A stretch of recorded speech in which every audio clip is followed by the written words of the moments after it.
Welcome back. What are the Democrats afraid of when it comes to the health care debate? It's not people shouting them down at town hall meetings now. They're afraid because it's hard to explain a hugely complex policy and very easy to distort it. My next guest has formed an exploratory committee for the 2010 Senate race in Connecticut. He is a Republican who would challenge Chris Dodd, the acting chairman of the Senate Committee on Health, Education, Labor, and Pensions, and the driving force for a public option. Peter Schiff is the president and chief global strategist of Euro-Pacific Capital, a Westport, Connecticut-based brokerage firm. He's also the author of the book Crash Proof: How to Profit from the Coming Economic Collapse. Peter Schiff, your book, coming out in 2007, predicted everything we're going through now with the recession and the collapse in the markets and all of that. Exactly, and more important, it predicted all the foolish things the government would do to try to solve the problem and why all those things would make the problem worse. Okay, so let's say you get the money and you're running for Senate in Connecticut in 2010. What's your position on health care reform? Well, first of all, I want to make sure that Chris Dodd doesn't have a chance to do for health care what he did to the banking industry. You know, the problem with health care is that it's too expensive. And the reason it's so expensive is because of government involvement in the system and because of an overutilization of insurance, because of tax subsidies that force people or get people to buy insurance to cover ordinary medical expenses. In the campaign, you're going to have 30 seconds to say what you're in favor of.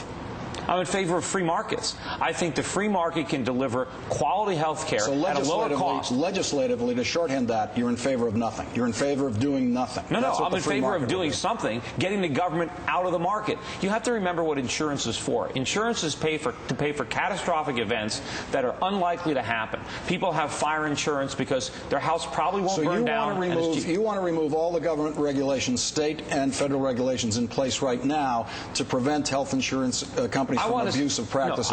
You want to let them continue to deny anyone who has a pre-existing condition, to put limits on the policy. You want to continue. You want bankruptcy, the number one cause of bankruptcy, to continue to be the failure of the health insurance system. You have to understand why health care is so expensive. If you look over the last 6 years, the cost of insurance. We all understand why it's expensive. Obviously you don't understand why it's expensive. The question is, what do we do about it now? Is there a single thing? Let me ask you this: is there one thing that you have read in any one of the bills, any one of the proposals in the Congress that you're in favor of? Is there one sentence that you're in favor of? I am not in favor of the government getting more involved in. What I want to do is I want to bring market forces back to play to control costs and have in everything you're aware of in the House bills or the Senate bill. There's not a single thing that you're in favor of. The bills are bad. You would say no to every sentence of those bills. Because all they're going to do is drive costs up further and drive down quality. We need market dynamics, just like we have in every other industry. If they do pass health care reform, Chris Dodd's going to come back to Connecticut as one of the heroes of the health care reform crusade, having led. I'm sure he'll portray himself that way. Okay, sure. Right. And your campaign will stand there and say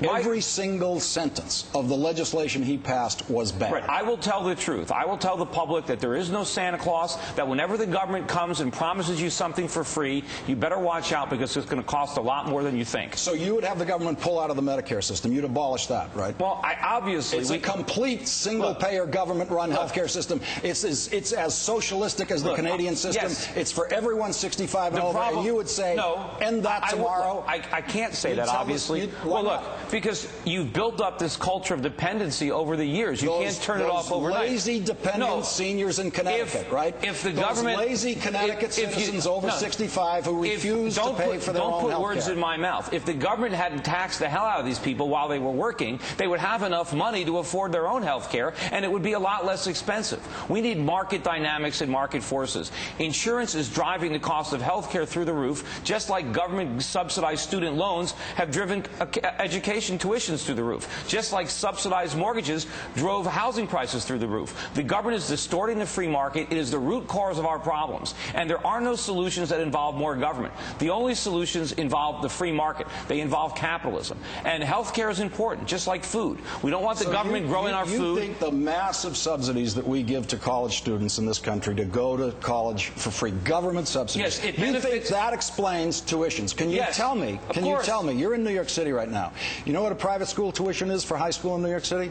It's over $30,000. There's not one penny of government support to that tuition. How did it get to $30,000? Well, how do you explain that? Well, you're talking about elite private schools in New York City. You look at what private schools. You explain every rising price in this economy as being the product of government intervention. What about in markets where there is zero government intervention? How does the price go up? If students couldn't get government-guaranteed student loans to bid up college tuitions, do you think universities could charge these outrageous prices if students couldn't borrow money to pay them? Look, they couldn't. It is such a small sliver of what goes into the tuition mix. No. The reason tuitions go up is because teacher salaries go up over time. But why don't they go up directly proportionally? But why isn't there competitive forces keeping them down? And it's not mainly salaries for teachers. It's the administrative bureaucracy. The beneficiaries of the student loan programs are the universities. And our kids are graduating from college now hundreds of thousands of dollars in debt. Why is that a good thing? Chris Dodd's the leader of the Education Committee, too, so you're going to have a good debate with him about free market education in Connecticut. But just to get you clear on the record now, if you are in the United States Senate now, and if you were voting on health care reform this year, you would vote no to every single proposal made by a Democrat or Republican in the Senate this year. Well, it depends on the proposal. The ones on the table now, yes. I would vote single proposal by Chuck Grassley or any of the Republicans in the Senate that you would vote for. Is there a single sentence you'd vote for from Chuck Grassley? One thing that I would support would be one thing that I would support would be reducing income taxes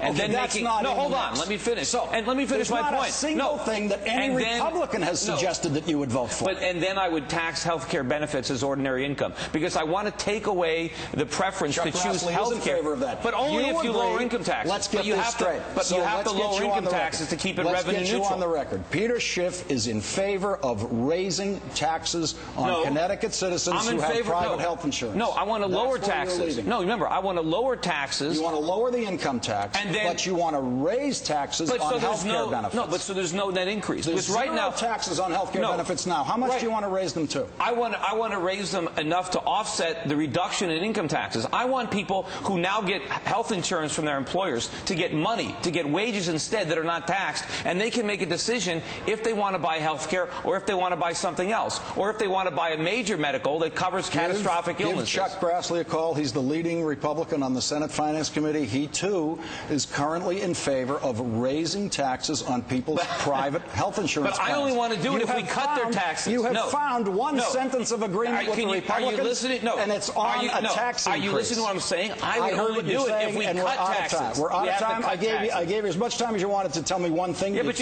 you kept interrupting me. You told me one thing.